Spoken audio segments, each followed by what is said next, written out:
All right, so this is the new the new radiator that I'll be putting in. The one I took out was a Denso. This one is a UAC. I'm not really sure what that stands for, but I was going to go with a different brand because I'm hoping that I don't have issues with this one. I didn't mention before, so when I took out the radiator, this was supposed to be on the bottom. I didn't put it in on the Denso one because I just literally forgot about it. I'm going to attempt to put it on this one if I can find some pins. And basically, it goes in, I think, like this or something on the bottom. I think it's really just to protect the radiator and help it stay in place. But I didn't really notice a difference by not having it in my car. It sits on the bottom, on that bottom tray down there. The differences between the one that I took out and the one that I'm putting in, you see these adapters, it looks like it has like an adapter fitting on it, right? And the leak that I was having was coming from this lower transmission line hose adapter. And it's coming from the bolt down here. It's not sitting flush against this washer, this radiator housing right here. It's not sitting flush. And what I did is I tried to turn it 1.5 turns, and the leak got worse. It's not coming from this adapter fitting right here. It's coming from down here. And I looked at some YouTube videos, and there's some folks saying that they took it off and they grinded it down and made it even, and that helped, or they used some kind of bonding solvent or something and tried to stop the leak that way. I shouldn't have to do all of that with a new radiator, and since this was still in warranty, that's why I'm changing it out. But the leak was coming from down here. But I noticed that the fitting is different from the one I have on a new one. But they should fit. And this is what I'm talking about. There's no extra housing right there. So I'm gonna put this in, and I'm gonna put in the radiator first. And I'm gonna then put in the fan, and basically do everything backwards from what I did. All right, so I got the new radiator in. You have to make sure that you sit the AC condenser onto those little footings that I mentioned that are on the radiator, so that it's sitting on top of it. And make sure it's flush in both sides. I'm not really getting a good look at this, but you see what I'm talking about right there. Right down there, so that it's sitting in there. And it's doing that on both sides, so they're nice and flush. I didn't bother with that little strip. I don't even know what I did with it. Right here. I didn't bother with this. This is basically cosmetic. It kind of does help protect the radiator a bit on the bottom. But I didn't have it in there before, and so it's fine as is. I'm just gonna keep it out, but I'll hold on to it. All right, I want to get under the car and make sure that the radiator is seated properly.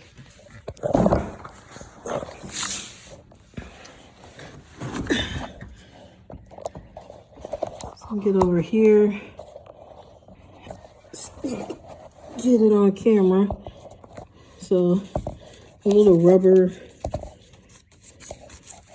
mount, I can right here, make sure the radiator is seated in there. And it's sitting flush in there on both sides.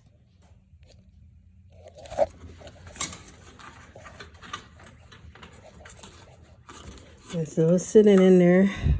The radiator drain plug is in and it's closed. It's not broken. All right. That's a better view of it.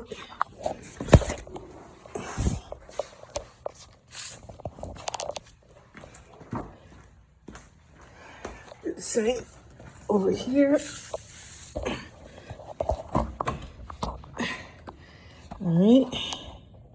Make sure it's sitting in there. It is. It's nice and flush. And since I'm down here, I'm going to go ahead and connect the lower, well, you know what? I can't connect it yet because I made this mistake last time. I was going to go ahead and connect the lower transmission cooler line into the adapter. But remember when I said the fan goes on front of the radiator, and those are those little clips on the front of the fan that hold the upper and lower radiator hose. They fit into the fan area. I want to put on the fan first before I connect into here. Else it'll be hard to connect it into those little slots on the fan. But remember, when you get a new radiator hose, you don't need to hold on to the old clips. It comes with a new clip. So the new clip is already in here and it just pops in there. And then you see this bracket right here. This bracket right here, like the one on the back that's holding the AC condenser, is going to hold the fan. So the fan is going to fit right in that slot right there. All right, let's get the fan on. Let me just point out this. Make sure when you put the fan on, you're putting it in correctly. These little clips at the top will sit on the top of the radiator, so they'll kind of hang. And then this is the back of the fan, so you want to put it facing the radiator because on the front you'll have the clips. So this is the top of the radiator. It has these little clips that hold on to the radiator. All right, so first fuck up. You got to be extra careful when you're putting in these radiators. I was putting in a fan and I put that dent right into the radiator fins. Now that shouldn't cause a leak or cause any issues. It's a little deep, but it's not too bad.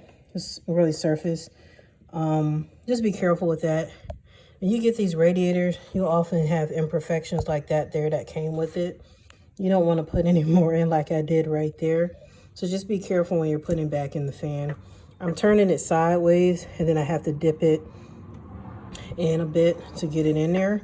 And that's the way I took it out, but just be careful. All right, so now I'm in the process of putting everything back together. The fan is back in with the radiator. It was a little bit of a pain to get the coolant lines back in. I was able to get those in successfully, reconnected the fan plugs on both sides, put the wires back into their clips. So that's all good. Remember when you're putting it back together to put this little housing back on top of the AC condenser. It's really just to protect the top of it, and also if you lose any, I guess, screws or something, that's a nice little area to catch that stuff. And so you're basically, like I said before, putting everything back in order. Make sure you screw your bolts back in on both sides to secure the radiator into place. All right, and I'm going to assemble this thing back together. Okay, so the car's put back together, and this is how it'll look once you get everything back together. I failed to mention, since you already have the headlights out, this would be a good time to go ahead and change out the headlights. There are 3 bulbs, so headlight, blinker, and I guess your low beam or parking light. Make sure you put these pins back in. Make sure you put the plate in first and put this cover in and all of that. Be mindful of plugging back in your plugs, clipping everything back on, and tightening your worm clamp against your throttle body. Make sure that's nice and snug. All right, so the next thing we're gonna do, and this is pretty much the final step, is you're gonna put some more coolant in the system and burp system. This is an 11 millimeter socket wrench. Well, actually this is a 7. So what I'm gonna do is loosen this up a bit.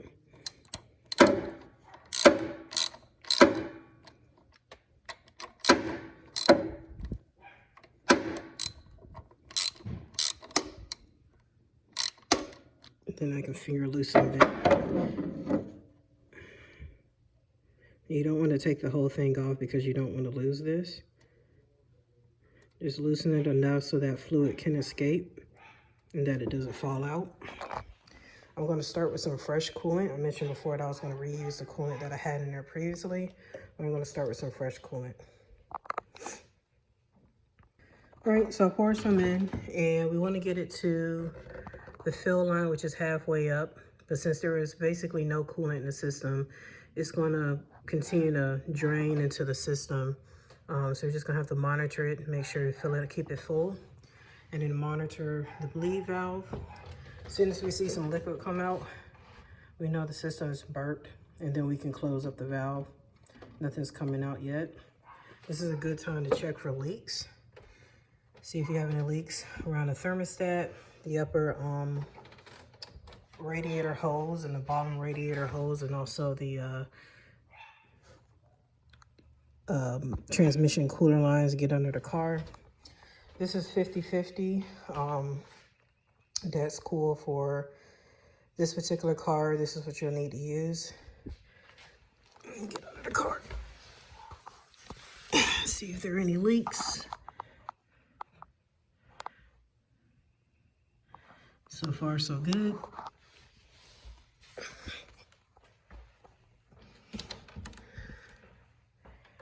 And we lost a lot of coolant into the system.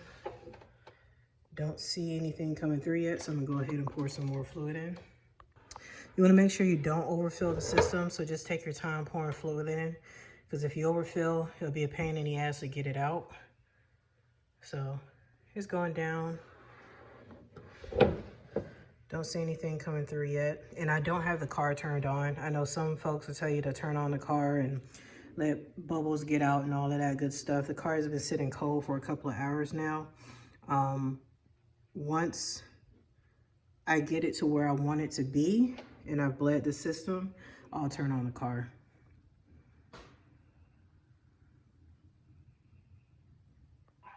All right, so I put some more coolant in and I'm starting to see the liquid come out. So you see it spilling out there.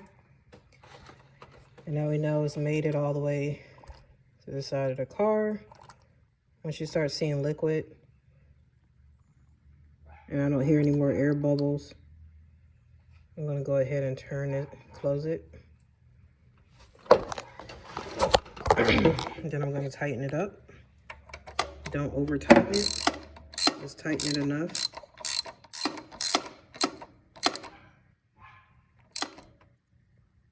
And just real gently, and that's good. Clean it up a little bit. Because when I turn on the car, I want to make sure there are no leaks.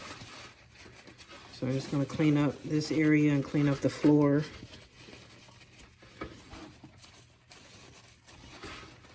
In order to, reminder, just in order to see the bleed value, you need to make sure the engine air cover is off. So you're still going to have the EGR valve unhooked. And you need to make sure you plug all that back up before you turn on the car.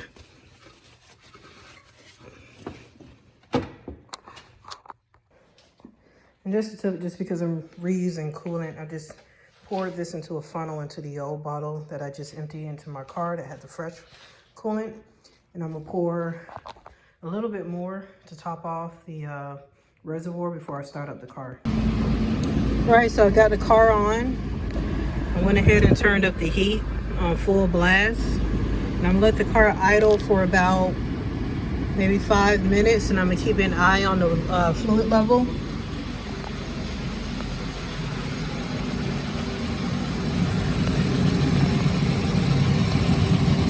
We're at the full mark, which is halfway in the reservoir tank. I'm gonna just keep an eye on it and make sure there are no leaks.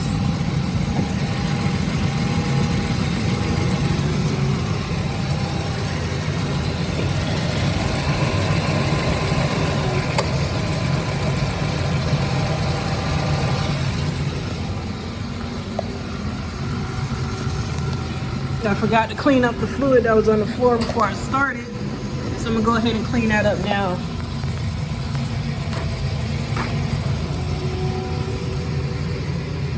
That way I can check to see if there are any leaks.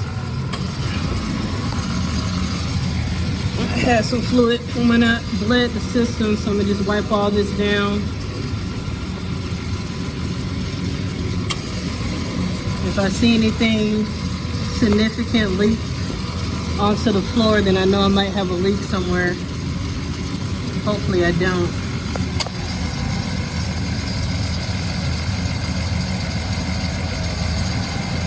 All right, so the system is back together.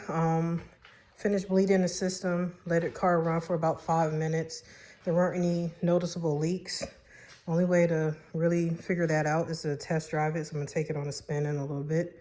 But so far so good.